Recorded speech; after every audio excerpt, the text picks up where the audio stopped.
Good morning, students, and welcome to the geography class.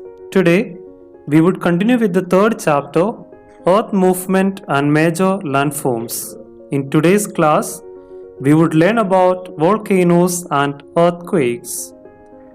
All of you might have heard about volcano as a mountain that ejects lava and flames of fire.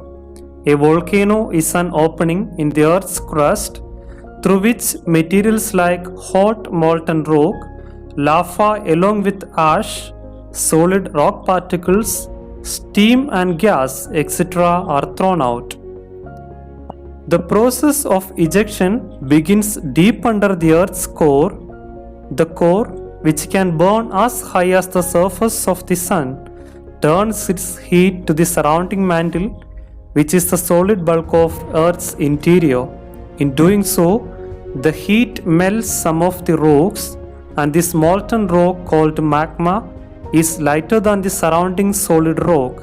So, it races through the mantle, then the magma escapes to the crust, causing volcanic eruption. When the magma rises to the surface of the earth, it is called lava. The lava flows depends on its viscosity. The amount of silica and water in magma affects the viscosity of lava. High viscosity of lava is associated with greater amount of silica and less of water. The whole process of ejection and solidification of lava is called volcanicity.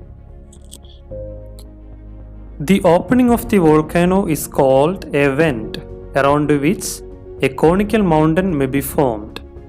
The funnel-shaped basin surrounding the vent is called a crater. A volcanic eruption along a linear crack is called a fissure eruption. The linear crack is called fissure. The volcanoes can be divided into three categories according to their nature and frequency of eruption. They are active volcanoes, dormant volcanoes, and extinct volcanoes. Active volcanoes.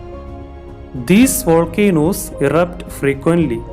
There are more than 500 active volcanoes in the world, and 75% of active volcanoes are found in a circular belt around Pacific Ocean called the Ring of Fire. Dormant volcanoes. These volcanoes have not erupted for a long time. They are also called sleeping volcanoes because they have not erupted for a long time. If they erupt, they can be very destructive.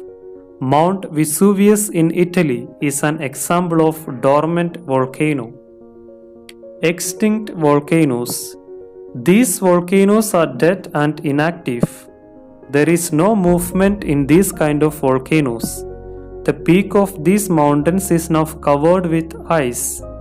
Mount Kilimanjaro in East Africa is an example of extinct volcano. Now we shall learn about earthquakes.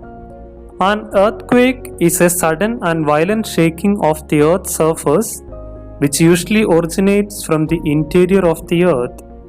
Earthquake is a result of the sudden release of energy in the Earth's lithosphere that creates seismic waves. Earthquakes last only for a few seconds, but it may be violent enough to cause extensive damage to life and property. An earthquake is what happens when two blocks of the earth suddenly slip past one another, and the surface where they slip is called fault. The location below the Earth's surface where the earthquake starts is called the focus, and the location directly above it on the surface of the Earth is called epicenter.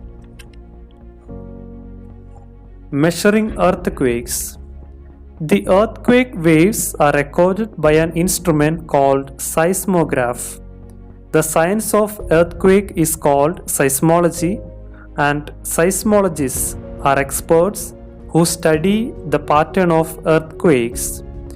The Richter scale, designed by an American seismologist, Charles Richter, is used to measure the magnitude of an earthquake.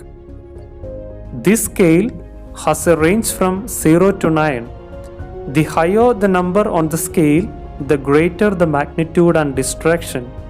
Earthquakes measuring above 6 on the scale are very destructive. Students, now we'll have a look at the earthquake at Bhuj.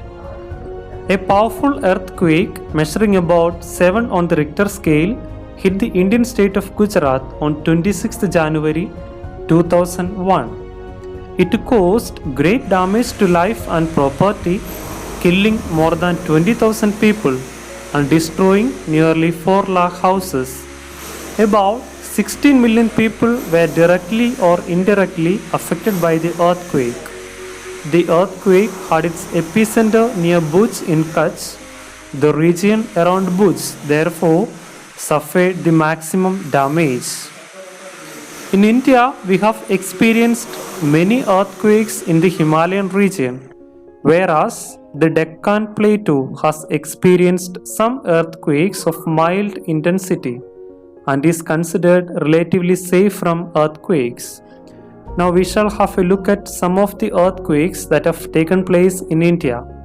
In 1991, there was an earthquake in Uttarkashi, that's in Uttarakhand, and in 1993 in Latur, Maharashtra, and in 1997 Jabalpur, that's in MP, 1999 Chamoli, Uttarakhand, in 2001 in Bhuj, Gujarat, and in 2005 in Jammu and Kashmir. These are some of the destructive earthquakes that have taken place in India.